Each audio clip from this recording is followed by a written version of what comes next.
салом ба кулли мухлисони телевизиони варзиш. ин барномаи дар шабакаҳои иҷтимоист. ман фирдавси хурсандам. рафтем. ливерпули бузург ба зону афтонида шуд. ҳеҷ кас бовар надошт ки дастае ки сармураббияш Клопп асту дар хати ҳимоя Ван Дайк бозӣ мекунад, рӯзе ба дарвозаашон 7 гол мезананд. бачаҳои Астон Вилларо дидед ки мисли гург гӯё ки муқобили тӯдаи рӯбаҳон ҳамла мекунанд. хулас ҳама интизори он буд ки Юрген Клопп ин шармандагиро чӣ хел шарҳ медиҳад. ӯ гуфтааст ки сараввал бояд бигӯем ки футболбозони дастаи Астон Вилла аз мо бартарӣ доштанд. онҳо дар ҳолати хуби варзишӣ қарор доштанд ва дида мешуд ки онҳо то кадом андоза донотару чақонтаранд. вале мо не, мо чандин фурсатҳои хуб доштем ки истифода бурда натавонистем. вале вақте гап сари 7 гол меравад, дигар ягон ҷои баҳона вуҷуд надорад. ҳамаш аз голи аввал сар шуд. баъдан мо дар дарвоза чандин иштибоҳҳо доштем. дифоъгарон дигар худро идора карда натавонистанд. қаблан мо гуфта будем ки таърихи нав месозем. ин таърихи наве буд ки зидди мо навишта шуд, гуфтааст Юрген Клопп. донед ки ҳамаи бузургон замоне аз пой меафтанд.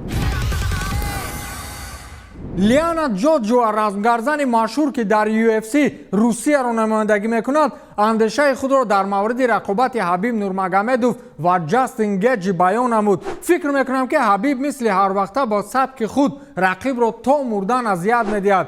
Гэтҷи истисно нест. ҳарчанд размгари хуб аст, аммо ӯ зидди Ҳабиб истодагарӣ кардан наметавонад. ҳарчанд дар рақобати росто ӯ шонс дорад, аммо дар партер тамоман, гуфтааст Гэтҷиро. Лев Яшин, собиқ дарвозабони мунтахаби Иттиҳоди Шӯравӣ, аз ҷониби маҷаллаи машҳур Франс Футбол соҳиби ҷоизаи беҳтарин дарвозабон дар таърихи футбол гардид. агар Яшин зинда мебуд ки муваффақиятҳояшро медид, пойгоҳи мазкур барои муайян сохтани беҳтарин дарвозабон дар таърихи футбол аз 117 футболбозони машҳур пурсиш гузаронид ки беҳтаринро муайян намоянд. барои соҳиби ҷоиза шудан дар қатори Яшин, Ҷанлуиҷи Буфон, Гордон Бенкс, Икер Касиляс, Мануэл Нойер ва чанд тан дарвозабонҳои машҳури дигар мубориза мебурданд ки ниҳоятан тибқи овоздиҳиҳо Лев Яшин ин ҷоизаро соҳиб шуд. тавре бозӣ кардан дар кор ки баъди мурданат ҳам ба ту ҷоиза бидиҳанд. инро бузургӣ мегӯянд.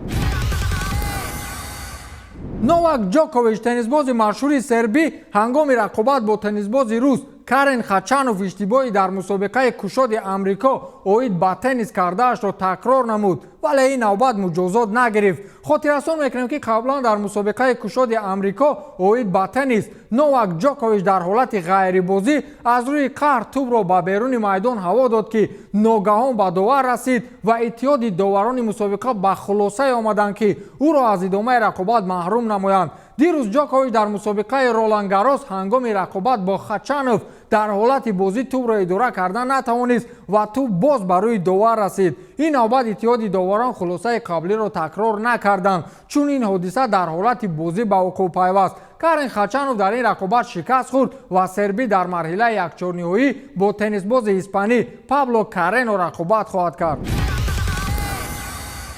Серхио Ромеро, дарвозабони эҳтиётии дастаи Манчестер Юнайтед ки ӯро мо хеле кам дар майдон мушоҳида мекунем, аз раҳбарияти бошгоҳ хостааст ки ӯро ба қавле ҷавоб бидиҳанд. инро ба фикрам худи ӯ гуфта натавонист. аз ин рӯ ба воситаи ҳамсараш хост фаҳмонад. ҳамсари Ромеро дар саҳифаи инстаграми худ навиштааст ки Серхио Ромеро тамоми нерӯи худро барои Манчестер Юнайтед сарф намуд. вақте ки даста охирин ҷоизаи худро гирифт, маҳз Ромеро ҷоизаро болои сар бардошта буд, на каси дигар. Серхио Ромеро кӯмак намуд то даста дар 4 финал ва нимфиналҳо иштирок намояд ва бар ивази ин ӯро ба курсии эҳтиётӣ равон сохтанд то ин вохӯриҳо ба шикаст анҷом ёбад. вақте он расидааст ки ё ӯро ба майдон биёред ё ҷавобаш диҳед то ҷойгоҳи худро пайдо намояд, навиштааст ҳамсари Серхио Ромеро Элиана Герсио. замони футболбози машҳур Эдинсон Кавани низ дар Париж ба охир расид. футболбози уругваӣ мисле ки як гурги дастнигаре миёни гургҳои бадҳайбат ба монанди Неймару Мбаппе буд. аз ин рӯ хост ҷое равад ки онҷо ситораҳо камтаранд. Эдинсон Кавани расман футболбози МЮ шуд. муҳлати шартномаи Кавани бо дастаи Манчестер Юнайтед 1 солро дар бар мегирад. ҳамчунин имкони тамдиди ҳамкорӣ барои боз 1 соли дигар низ вуҷуд дорад. Кавани аз соли 2013 дар ҳайати ПСЖ ҳунарнамоӣ мекард. ин ҳамлагари уругваӣ дар мавсими гузашта дар 14 бозии чемпионати Фаронса фаронса 4 гол ва 1 партофти самаровар анҷом додааст.